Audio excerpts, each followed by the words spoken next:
Class 12 UP board के प्यारे विद्यार्थियों, स्वागत है आप सभी का शिवम लेक्चरर में। नागरिक शास्त्र का पेपर है जो 19 फरवरी 2026 के लिए सबसे ज़्यादा महत्वपूर्ण है।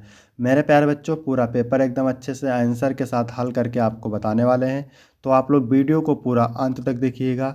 यह एक वायरल पेपर है, सेम ऐसा ही पेपर आपके बोर्ड एग्जाम 2026 में पूछा जाएगा।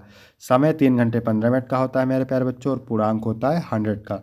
यहाँ पर थोड़ा सा निर्देश देख लेते हैं, क्योंकि पेपर हल करने से पहले निर्देश पढ़ना बहुत जरूरी है। प्रारंभ के 15 मिनट परीक्षार्थियों को प्रश्न पत्र पढ़ने के लिए निर्धारित है। सभी प्रश्न अनिवार्य हैं। प्रत्येक प्रश्न के लिए निर्धारित अंक उसके सामने दिए गए हैं कि कौन सा प्रश्न कितने अंक का है।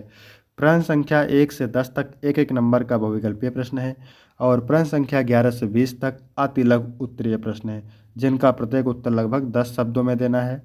प्रश्न संख्या 21 से 26 लघु उत्तरीय प्रश्न फर्स्ट है, जिनका प्रत्येक उत्तर लगभग 50 शब्दों में देना है। प्रश्न संख्या 27 से 30 तक लघु उत्तरीय प्रश्न सेकंड है, जिनका प्रत्येक उत्तर लगभग 100 से 125 शब्दों में देना है। और प्रश्न संख्या 31 से 32 दीर्घ उत्तरीय प्रश्न है, जिनका उत्तर आपको 150 शब्दों में देना है। तो सभी लोग वीडियो को लाइक करेंगे, चैनल पर नए होंगे चैनल को सब्सक्राइब करेंगे, शेयर करेंगे। चलिए वीडियो को शुरू करते हैं। सबसे पहले बहुविकल्पीय प्रश्न। प्रश्न नंबर 1 है, मिखाइल गोर्बाचेव ने रूस के राष्ट्रपति पद से त्यागपत्र कब दिया? 1990 में, 1991 में, 1992 में, 1993 में।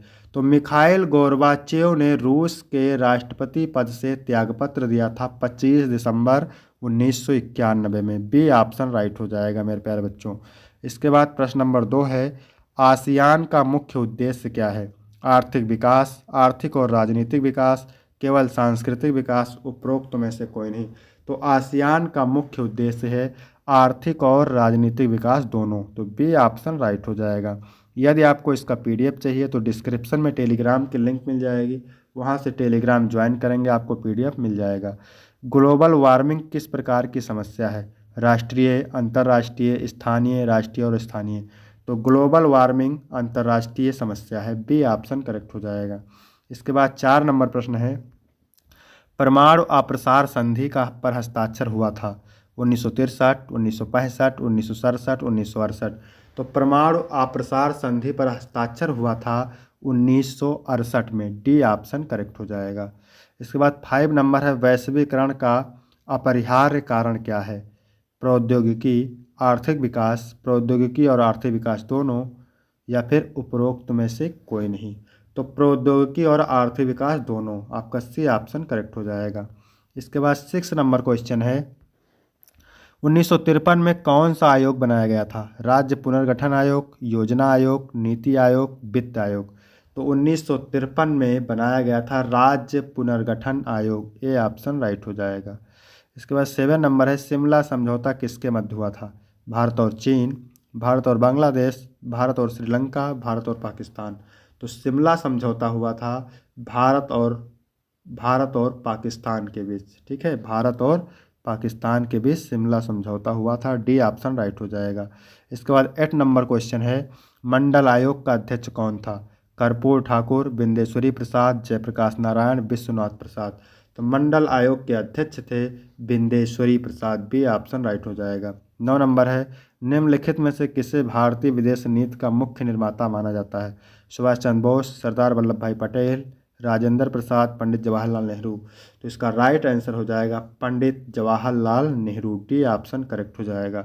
इसके बाद मेरे प्यारे बच्चों 10 नंबर क्वेश्चन है, निम्नलिखित में से कौन सा देश राष्ट्र संघ के सुरक्षा परिषद का सदस्य है? भारत, चीन, ब्राजील, जर्मनी। तो राष्ट्र संघ के सुरक्षा परिषद के सदस्य देश 5 हैं, चीन, फ्रांस, रूस, यूनाइटेड किंगडम, संयुक्त राज्य अमेरिका। तो यहाँ पे चीन ऑप्शन सही हो जाएगा। इसके बाद है अति लघु उत्तरीय प्रश्न, ठीक है। उत्तर आपको लगभग एक सेंटेंस, एक वाक्य में देना है, प्रत्येक उत्तर के लिए 2 अंक मिलेंगे। तो 11 नंबर प्रश्न है, यूरोपीय संघ के उन 2 देशों के नाम बताइए जो संयुक्त राष्ट्र की सुरक्षा परिषद के स्थायी सदस्य हैं। यूरोपीय संघ के 2 देश जो संयुक्त राष्ट्र सुरक्षा परिषद के स्थायी सदस्य देश हैं वह फ्रांस है और यूनाइटेड किंगडम है। इसके बाद 12 नंबर क्वेश्चन है, 1967 में आसियान के देशों की संख्या कितनी थी? उनमें से किन्हीं 2 के नाम लिखिए। तो 1967 में आसियान के संस्थापक सदस्य 5 देश थे, इंडोनेशिया, मलेशिया, फिलीपींस, सिंगापुर और थाईलैंड, जिनमें से किन्हीं दो देशों के नाम इंडोनेशिया और मलेशिया। ठीक है, दो ही देश आपको लिखना है। इसके बाद 30 नंबर है, विश्व व्यापार संगठन क्या है, इसका मुख्य कार्य क्या है। विश्व व्यापार संगठन यानी WHO संयुक्त राष्ट्र की एक विशेष एजेंसी है जो वैश्विक स्वास्थ्य का नेतृत्व करती है, जिसका मुख्य कार्य सभी लोगों के लिए स्वास्थ्य और सुरक्षा को बढ़ावा देना है, बीमारियों की रोकथाम करना है और स्वास्थ्य आपात स्थितियों से निपटना है। इसके बाद 14 नंबर प्रश्न है, सुरक्षा की पारंपरिक अवधारणा क्या है। तो सुरक्षा की पारंपरिक अवधारणा मुख्य रूप से किसी राष्ट्र की बाहरी सैन्य खतरों जैसे आक्रमण और युद्ध से रक्षा पर केंद्रित होती है, जिसमें सैन्य शक्ति, सीमा सुरक्षा और देश की संप्रभुता व क्षेत्रीय अखंडता को बनाए रखना प्रमुख लक्ष्य होता है, और इसमें शक्ति संतुलन व गठबंधन निर्माण जैसे तरीके शामिल होते हैं। इसके बाद 15 नंबर क्वेश्चन है, वैश्विक पर्यावरण की समस्या के दो कारण। वैश्विक पर्यावरण की दो प्रमुख समस्याएं हैं, जनसंख्या वृद्धि और अति उपभोग। 16 नंबर है, भारत में नियोजन के किन्हीं दो उद्देश्यों का उल्लेख कीजिए। तो भारत में नियोजन के दो मुख्य उद्देश्य आर्थिक विकास को बढ़ावा देना, GDP और प्रति व्यक्ति आय में वृद्धि। इसके बाद 17 नंबर क्वेश्चन है, गुट निरपेक्षता का अर्थ स्पष्ट कीजिए।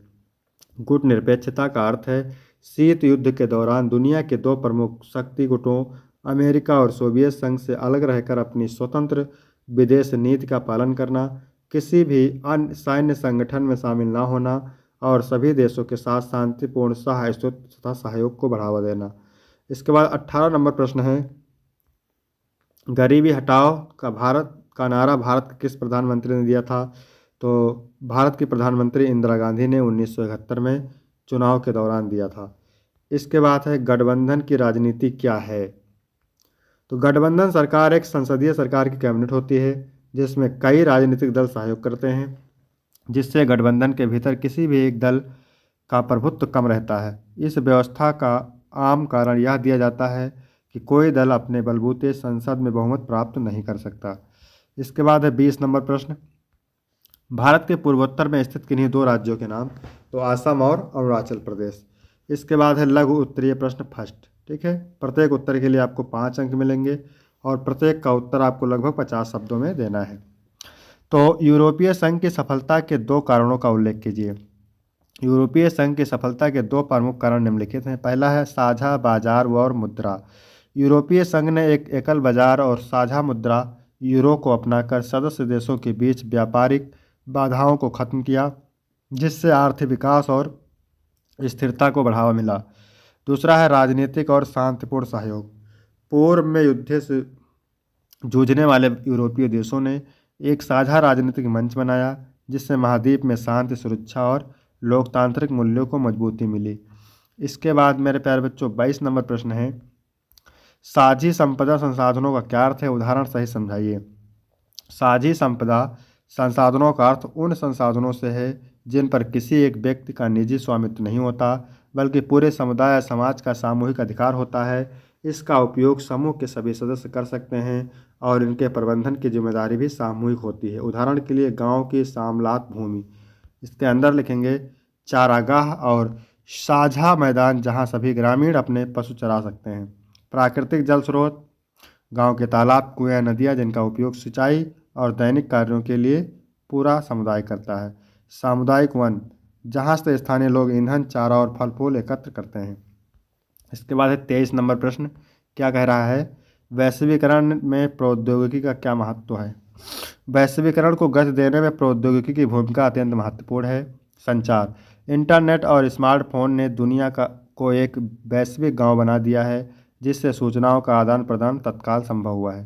परिवहन, आधुनिक जहाज़ों और विमानों ने माल और लोगों की आवाजाही को तेज और सस्ता बना दिया है। व्यापार, ई-कॉमर्स और डिजिटल बैंकिंग ने अंतर्राष्ट्रीय व्यापार और निवेश को सुलभ बनाया है। इसके बाद 24 नंबर प्रश्न है, क्या कह रहा है, राज्य पुनर्गठन आयोग की किन्हीं दो सिफारिशों का उल्लेख कीजिए। तो भारत सरकार द्वारा 1953 में गठित राज्य पुनर्गठन आयोग की दो प्रमुख सिफारिशें निम्नलिखित हैं। पहला है भाषाई आधार, राज्यों की सीमाओं का निर्धारण वहां बोली जाने वाली भाषाओं के आधार पर किया जाना चाहिए ताकि प्रशासन और जन सम्मान सुलभ हो सके। 3 श्रेणी व्यवस्था की समाप्ति, तत्कालीन संविधान के तहत राज्यों के विभाजन, को समाप्त कर देश को 14 राज्यों और 6 केंद्र शासित प्रदेशों में पुनर्गठित करने का सुझाव दिया गया। इसके बाद 25 नंबर प्रश्न है मेरे प्यारे बच्चों, 1975 में राष्ट्रीय आपातकाल की घोषणा के 2 कारण लिखिए। तो इसको आप तैयार करेंगे नहीं। 25 जून 1975 को भारत में राष्ट्रीय आपातकाल की घोषणा के 2 प्रमुख कारण निम्नलिखित थे। पहला, आंतरिक अशांति और आंदोलन। तो इसमें लिखेंगे, जयप्रकाश नारायण के नेतृत्व में भ्रष्टाचार, बेरोजगारी और महंगाई के खिलाफ देशव्यापी आंदोलन तेज हो गया था। सरकार ने इसे आंतरिक अशांति और कानून व्यवस्था के लिए खतरा माना। इलाहाबाद उच्च न्यायालय का फैसला, 12 जून 1975 को न्यायालय ने इंदिरा गांधी के 1971 के चुनाव का अवैध घोषित कर उन्हें 6 साल के लिए अयोग्य ठहरा दिया था। इस राजनीतिक संकट से बचने के लिए आपातकाल लागू किया गया। इसके बाद 26 नंबर है, असम समझौता क्या, संक्षेप में लिखिए। असम समझौता 15 अगस्त 1985 केंद्र सरकार और असम आंदोलन के नेताओं के बीच हुआ एक ऐतिहासिक ज्ञापन था। इसके मुख्य बिंदु निम्नलिखित हैं। पहला है विदेशी घुसपैठ का मुद्दा। इसका मुख्य उद्देश्य असम में अवैध रूप से आए प्रवासियों, विशेषकर बांग्लादेशी को पहचान करना, उन्हें वापस भेजना था। कटाव तिथि, समझौते के तहत 25 मार्च 1971 को आधार वर्ष माना गया। इस तिथि के बाद असम में आए लोगों को अवैध मानकर निष्कासित करने का प्रावधान किया गया। फिर लघु उत्तरीय सेकंड प्रश्न है, इसमें जो है प्रत्येक उत्तर के लिए 6 अंक मिलेंगे। सोवियत संघ के विघटन के 3 परिणाम लिखिए, मोस्ट इंपॉर्टेंट है। 28 नंबर है, संयुक्त राष्ट्र की स्थापना क्यों की गई, यह विश्व शांति की स्थापना में कहाँ तक सफल हुआ। 29 नंबर है, स्वतंत्रता के पश्चात भारत की विदेश नीति को प्रभावित करने वाले किन्हीं 3 कारकों का वर्णन कीजिए। इसके बाद 30 नंबर है, द्रविड़ आंदोलन क्या था, इसका क्या परिणाम हुआ, मोस्ट इंपॉर्टेंट है। इसके बाद दीर्घ उत्तरीय प्रश्न है, 31 नंबर प्रश्न है, क्या कह रहा है, वर्तमान भारत चीन संबंध का मुख्य आधार सीमा विवाद एवं व्यापार है। इस कथन की समीक्षा कीजिए। अथवा आसियान क्या है, इसकी स्थापना कब हुई, इसके उद्देश्य क्या हैं, क्या एक सफल संगठन है। 32 नंबर है, भारत में गठबंधन सरकारों पर एक निबंध लिखिए। फिर अथवा करके दिया है, भारत को धर्मनिरपेक्ष बनाने के लिए नेहरू ने किन किन तरीकों का प्रयोग किया।